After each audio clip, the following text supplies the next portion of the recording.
Bueno, pues seguimos. Y yo ahora quería que reflexionáramos un poquito sobre el pasaje evangélico que nos narra Juan en el capítulo 9 de su Evangelio, del ciego de nacimiento.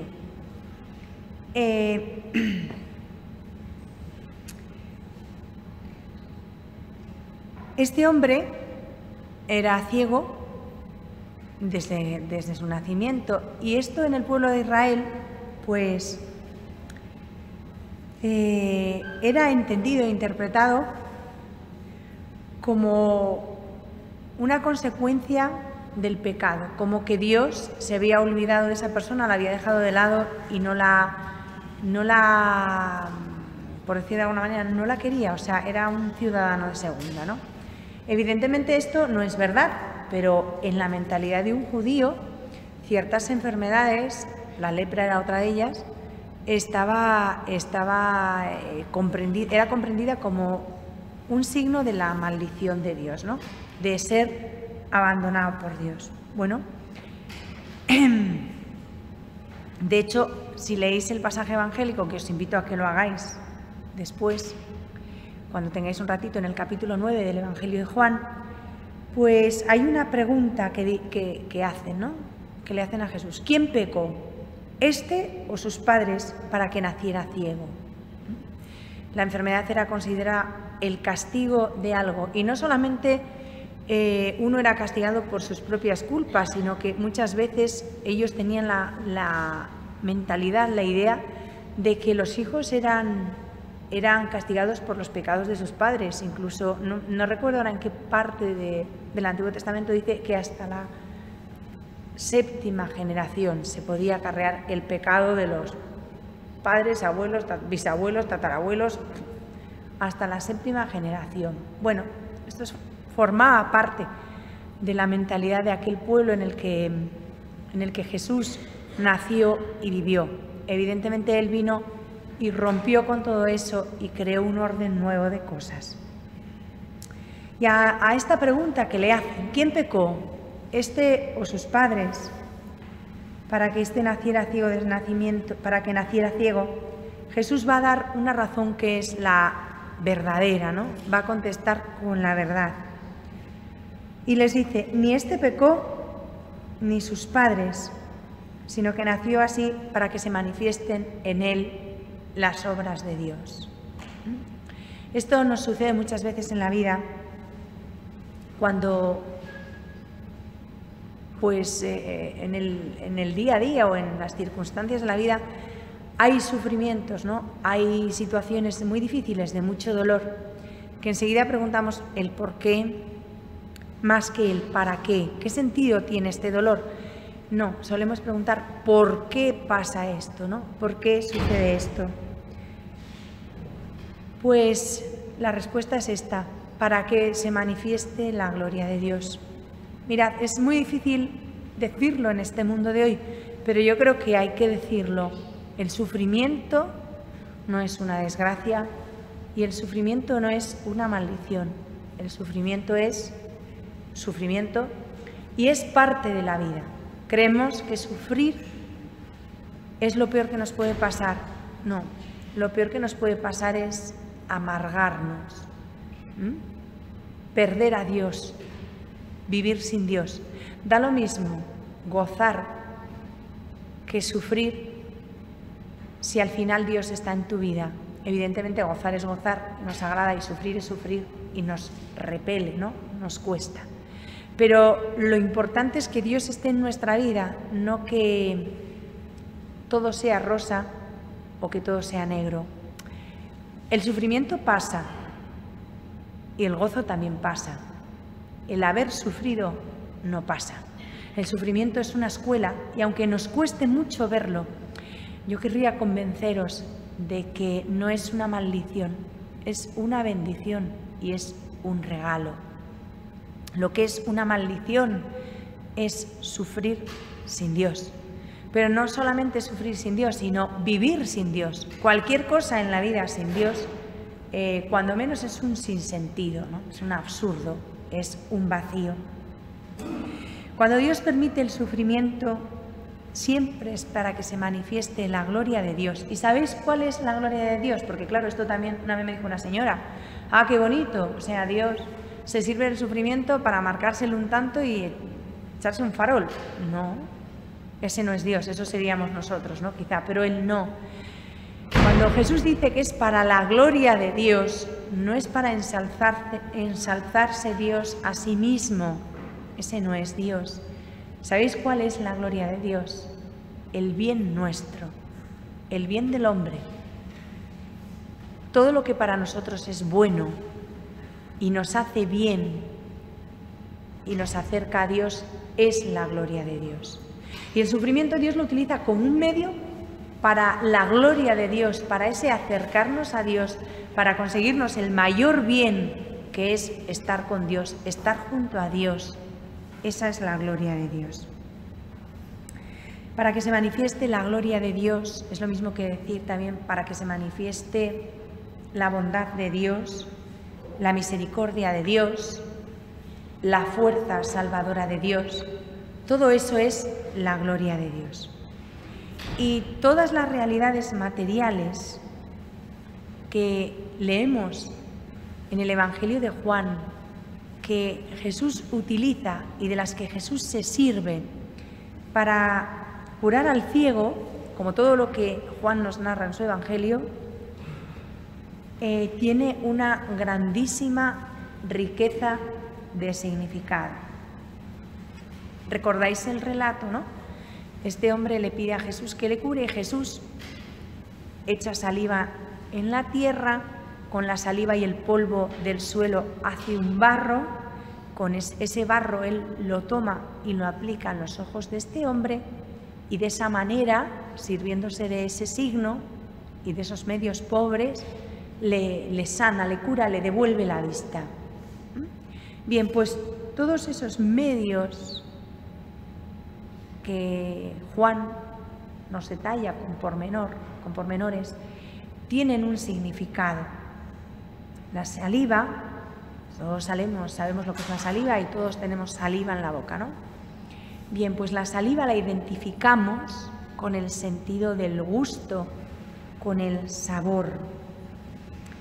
Y la saliva, dicen los exegetas, viene a significar la sabiduría,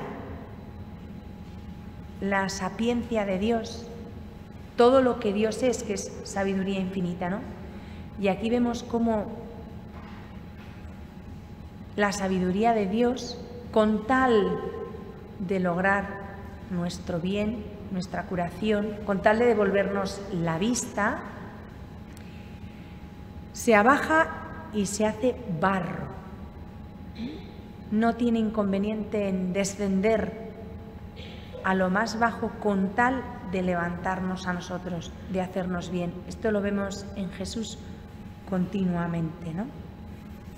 En la encarnación lo vemos porque toda la encarnación es el signo, bueno, no es el signo, es la evidencia de cómo Dios nos cura con la humanidad de Cristo, con la carne de Cristo, con el cuerpo de Cristo. Sin Jesús no hay sanación, sin Jesús no hay cura posible, sin Jesús no hay salvación, sin Jesús no hay redención. Lo ha dicho Sebastián en la homilía. No había vía férrea, no pasaba el tren. Y Jesús ha venido a montar la vía férrea y dejar que el tren pase. Pero no me va a meter en el tren a empujones, tengo que ser yo quien suba. Jesús me ha redimido, ha hecho posible que yo llegue a Dios y viva en Dios para siempre. Estábamos alejados de Él por el pecado. Jesús ha roto ese dique y ha posibilitado que lleguemos hasta Él. Pero Él me ha redimido, Él es mi Redentor, pero me salvo yo, si yo quiero. Nadie me puede salvar, solamente yo me salvo, lo mismo que solamente yo me condeno. O sea, la salvación es un acto personal y libre, de cada ser humano, ¿no? Y la salvación no es posible si no es en Jesús y por Jesús. Resulta muy curioso, si volvemos al pasaje del ciego del nacimiento, ver cómo para curar el ciego le pone barro en los ojos. Da la impresión de que le quiere dejar peor todavía de lo que está, porque dan ganas de decir, a ver, Señor, este pobre hombre ya está ciego, no ve nada, ya tiene bastante. Si encima le pones barro en los ojos, pues le vamos a preparar al pobre hombre como mínimo una infección de la pera, ¿no? Y le vamos a aumentar el mal que tiene, ya está enfermo, ya tiene una limitación que es la ceguera, pues dejémosle estar, no le pongas encima barro para que eso se complique aún más. Esto también nos pasa en la vida. Muchas veces Dios nos salva y nos acerca a sí mismo y nos va curando, sirviéndose de medios aparentemente contrarios. De hecho, a veces nos pasan cosas en la vida que nos cuesta mucho comprender y aceptar, porque dices, ¿cómo pasa esto ahora? Llevo pidiéndole a Dios que me ayude en esto, yo no sé el tiempo. Y en vez de ayudarme, todavía esto se pone peor. ¿Por qué Dios me hace eso? ¿Por qué me trata de esta manera, no? Y nos enfadamos con Él, nos enfrentamos a Él y con frecuencia le reclamamos. ¿Por qué me haces esto? Nos falta decirle, pero tú que te has creído, ¿no? Bien, volvemos a lo de siempre, es la eterna cantinela que no me canso de repetir. No tenemos ningún derecho a dudar de Dios. El que yo no entienda lo que Dios hace no significa que Dios esté haciendo algo que no sea bueno para mí. Dios nunca va a hacer nada que no sea bueno para mí. Siempre, siempre, siempre va a buscar mi bien. Lo entienda yo o no lo entienda. Esta es otra que tengo que decir, abro un paréntesis y lo cierro enseguida. Ser cristiano es seguir a Jesucristo. Los cristianos estamos llamados al seguimiento de Jesucristo, no a entender todo lo que Jesucristo hace o todo lo que Jesucristo permite. Es que hay gente que dice, como yo no entiendo a Dios ni por qué Dios hace así las cosas, no quiero saber nada de Él. Bueno, es tu postura y la respetaremos. Pero no está bien planteada la cuestión. Yo estoy llamada a seguir a Jesús, no a comprender todo lo que Jesús hace, ni a entender el itinerario por donde me lleva. Queremos saber por qué, queremos saber para qué, queremos que nos den explicaciones. Y esa no es la postura de un seguidor, parece más bien la postura de un mandón, de un dominador. Nosotros somos los que vamos con Jesús. No podemos ser tan presuntuosos de pretender que Dios vaya con nosotros, a donde nosotros digamos y como nosotros queramos. Entre otras cosas, porque no tenemos capacidad de escoger el camino mejor. Vamos a tomar el camino equivocado, seguro.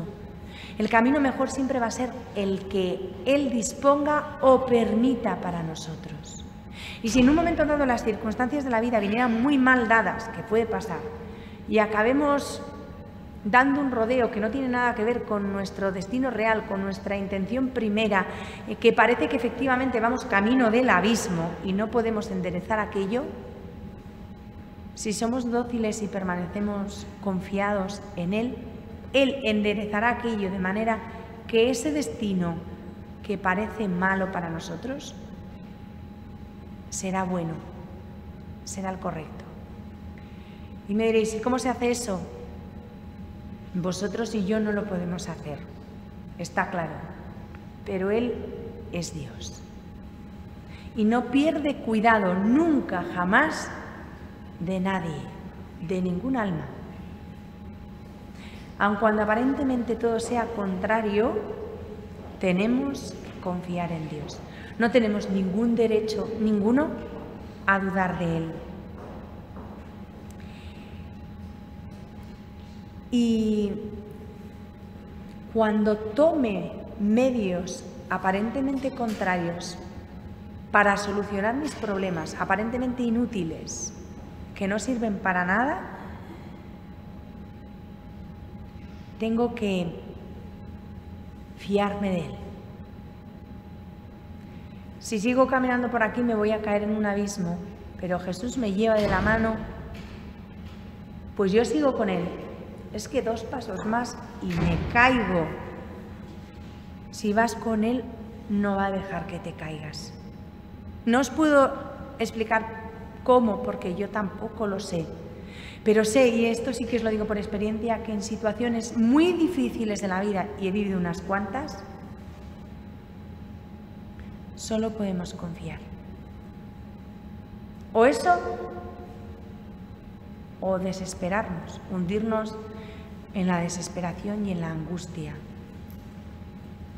Es más fácil confiar en Dios, al menos para mí lo ha sido, mucho más reconfortante, más consolador y más descansado confiar en Dios que ponerse de uñas contra Él y resistirnos. El que se pone de uñas contra Dios y se resiste a Él no sufre menos, que va, sufre mucho más. No arregla nada, no soluciona ningún problema. Tienes el problema más el rebote añadido, el enfado, la amargura, la crispación, la ansiedad, el agobio, puntos suspensivos. Mientras que el que confía en Dios tiene el problema, el que sea, pero la paz y el reposo en Dios que le permiten sobrellevar el problema y tratar de solucionarlo con serenidad. Esto, hasta humanamente hablando, no tiene precio. Es que egoístamente mirado dices, mira, el problema es el que es, vamos a intentar sufrir lo menos posible. Y la manera en que se sufre menos ante una dificultad, ante un problema, es agarrados a Jesús, confiados en Jesús. Por mucho que todo parezca evidenciar lo contrario y que nos quieren curar de una ceguera con barro, pues hombre, es raro, Señor, ¿no te parece que el sistema es un poco raro? Pero bueno, yo me fío de ti. Y si tú me dices que me vas a curar poniéndome barro en los ojos, me fío de ti y me dejo que me lo pongas.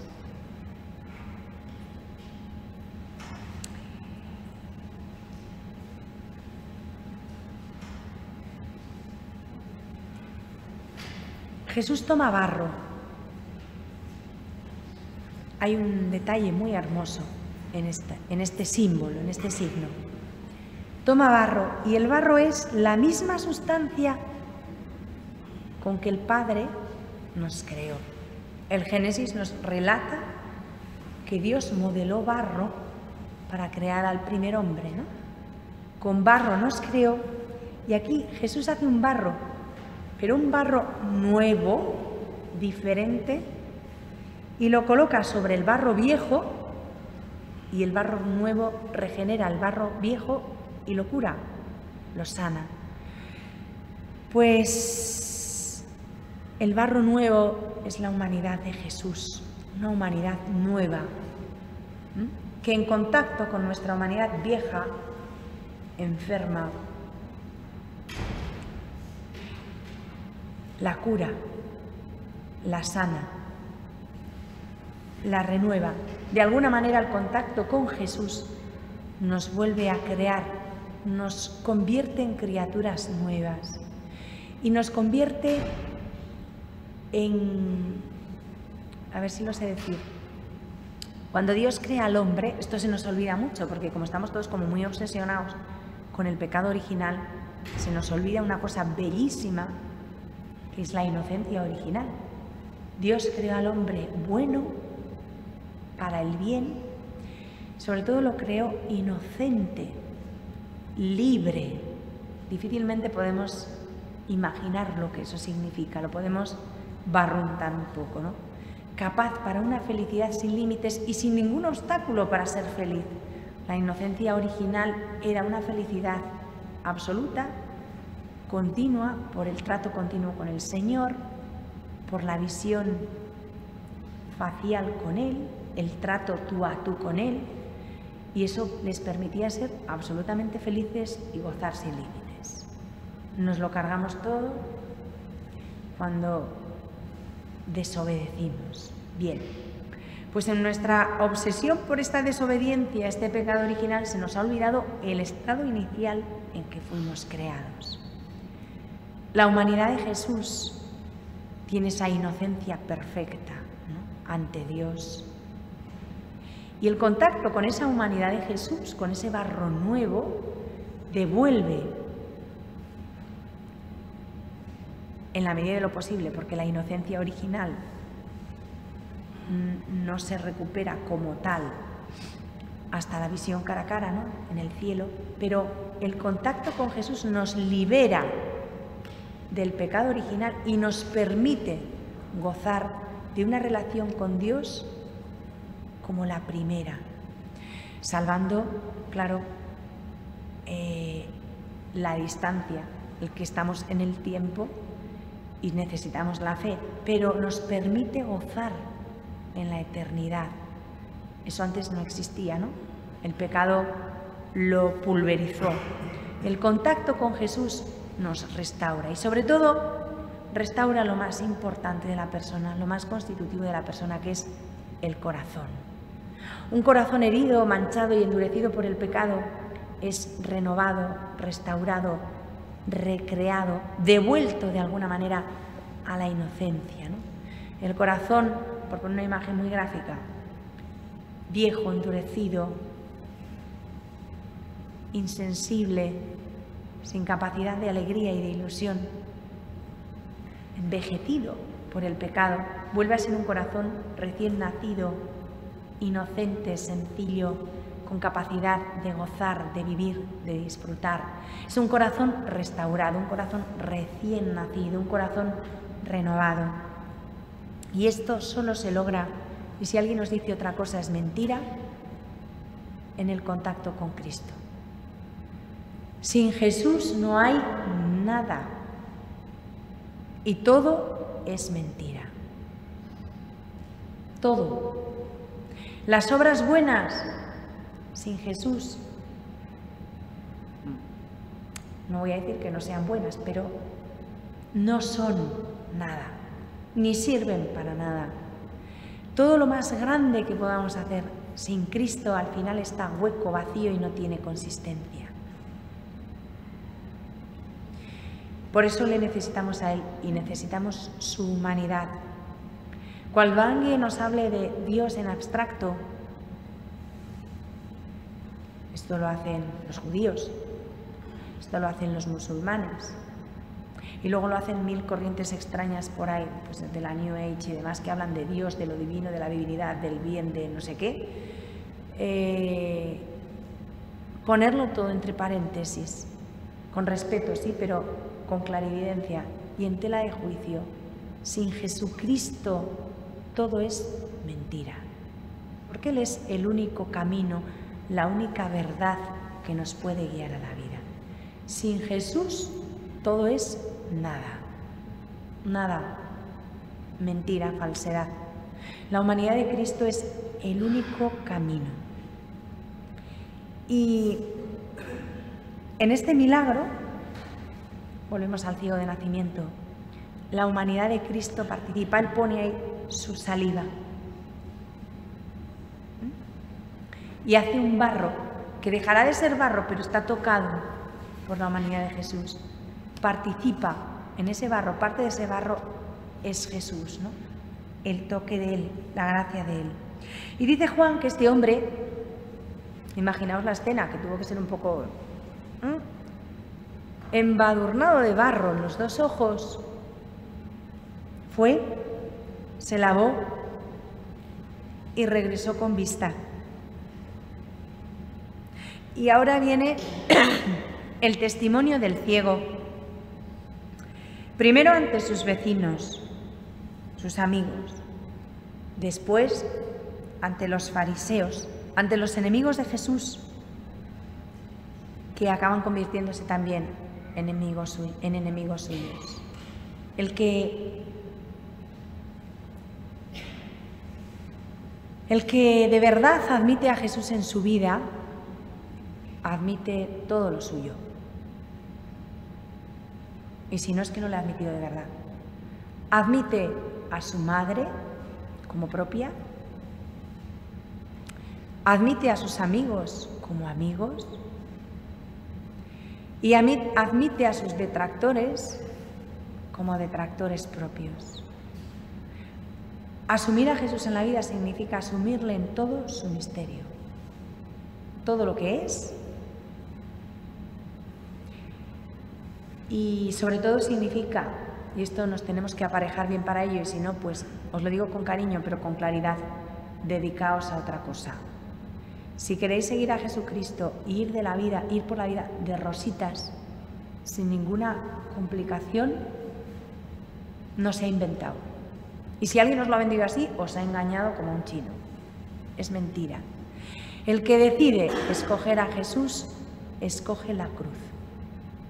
No se puede ir con Él sin abrazarle a Él y a Él en la cruz. Y de hecho lo dice, el que quiera venirse conmigo, la receta tiene tela, ¿eh? Primero, que se niegue a sí mismo. Ya la cosa es complicada. Bueno, que cargue con su cruz y que me siga. O sea, primero hay que negarse a sí mismo, después cargar con la cruz y luego ya empezar a seguirle.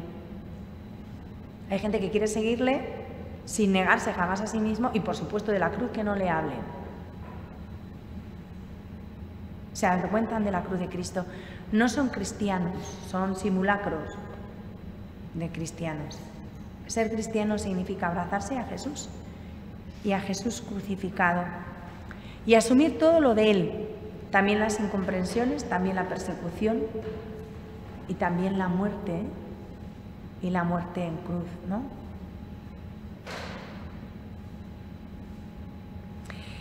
Cuando este hombre es preguntado,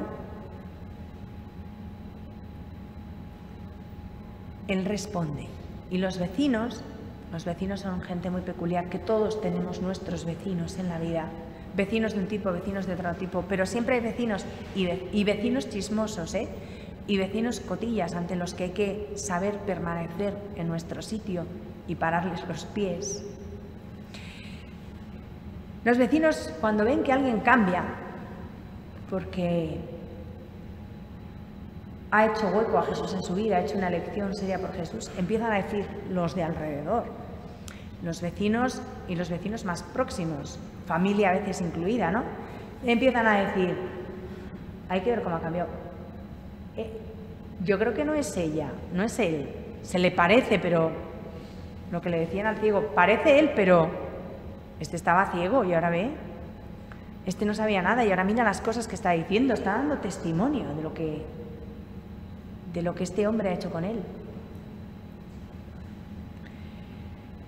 La verdad es que cuando tomamos a Jesús en nuestra vida y le abrimos paso, ya no volvemos a ser los mismos.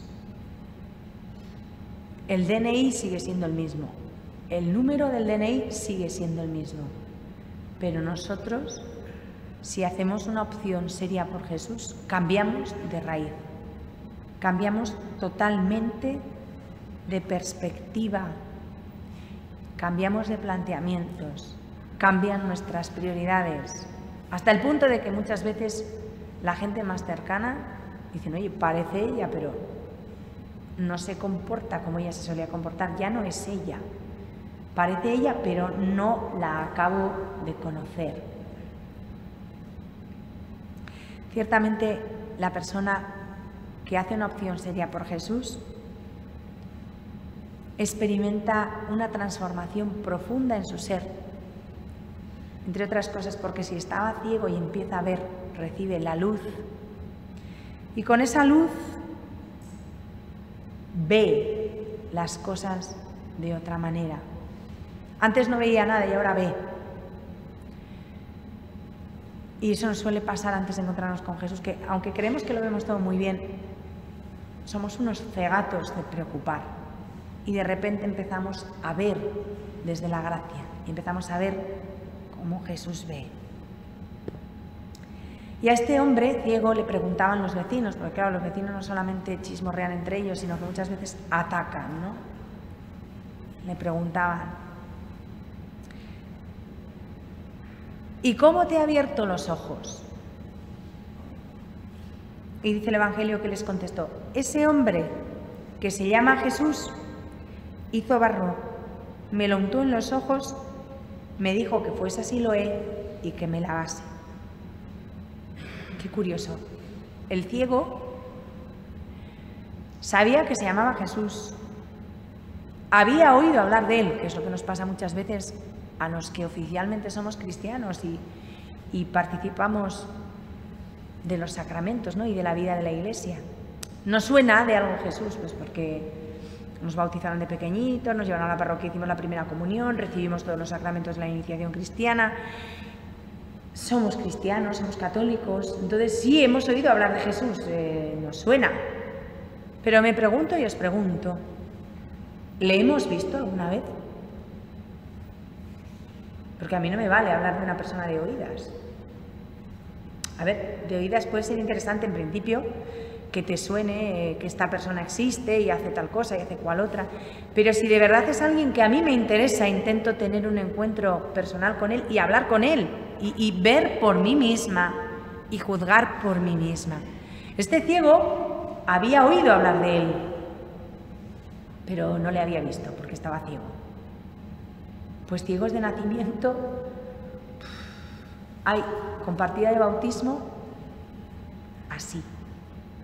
Tienen partida de bautismo, están bautizados, pero no le han visto nunca. Son ciegos de nacimiento. No han visto a Jesús nunca.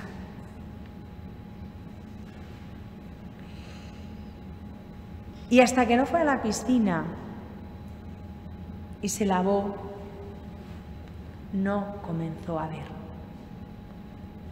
Me dirás, vale, ¿cuál es la piscina? Evidentemente no es la del Polideportivo Municipal. No. Sí hay una piscina en la que todos deberíamos ser lavados, en la que todos deberíamos sumergirnos. Una piscina, un manantial donde hay un agua clara y limpia que nos lava y nos cura de todos nuestros males y sobre todo nos abre los ojos, nos cura de la ceguera. La piscina de Siloé es el corazón de Jesucristo. Ahí es donde todos deberíamos tirarnos de cabeza.